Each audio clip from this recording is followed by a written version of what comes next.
La situation économique des éleveurs en France et dans la plupart des grands bassins de production dans le monde reste très préoccupante en raison de la baisse régulière du prix du lait depuis 2 ans. Pour autant, un changement de cycle semble progressivement se dessiner. Les cours des produits laitiers sur les marchés internationaux restent en effet à des niveaux très bas, mais ont clairement augmenté depuis 2 mois. Ce revirement de tendance devrait se prolonger. La production laitière dans les principaux bassins exportateurs tend en effet à se stabiliser, voire à diminuer dans le cas spécifique de l'hémisphère sud et de l'Europe. Pour la première fois depuis la fin des quotas, la production laitière en Europe a en effet diminué au mois de juin 2016 de l'ordre de 1,3%. Ce mouvement de recul concerne plus de la moitié des pays de l'Union européenne, dont notamment l'Allemagne, le Royaume-Uni, la Pologne, la Belgique ou l'Espagne. En France, selon les sondages hebdomadaires de France Agrimaire, la collecte laitière recule également depuis la fin du mois d'avril. En guise de conclusion, la situation du marché des produits laitiers semble s'améliorer sur le second semestre de l'année 2016. La Commission européenne a annoncé au mois de juillet 2016 un plan de soutien à la filière laitière qui comprend notamment une enveloppe de 150 millions d'euros pour inciter les éleveurs à réduire leur production.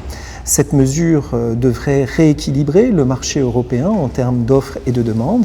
En conséquence, un raffermissement du prix des produits laitiers sur les marchés internationaux est attendu au cours des prochains mois.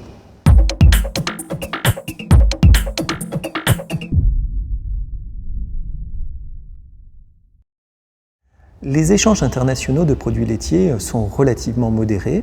En équivalent lait liquide, ils représentent seulement 9% de la production laitière mondiale. Les principaux pays producteurs de lait dans le monde ne sont pas forcément ceux qui interviennent le plus sur le marché international des produits laitiers. L'Inde, par exemple, qui se positionne de très loin comme le numéro 1 mondial en termes de production, avec plus de 140 milliards de litres de lait produits par an, soit grosso modo 6 fois la production laitière française, importe et exporte très peu de produits laitiers.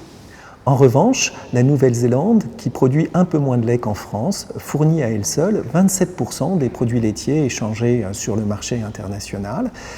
Le marché intérieur de la Nouvelle-Zélande est en fait très limité et près de 90% de la production nationale est écoulée sur le marché mondial. L'Union européenne, qui a augmenté de façon soutenue ses exportations au cours des 10 dernières années, se positionne comme le deuxième fournisseur du marché mondial, générant à peu près 26% de l'ensemble des approvisionnements. Au sein de l'Union européenne, la France compte parmi les principaux contributeurs au rayonnement de l'offre européenne sur le marché mondial, juste derrière les Pays-Bas, mais devant l'Allemagne, l'Irlande et le Danemark.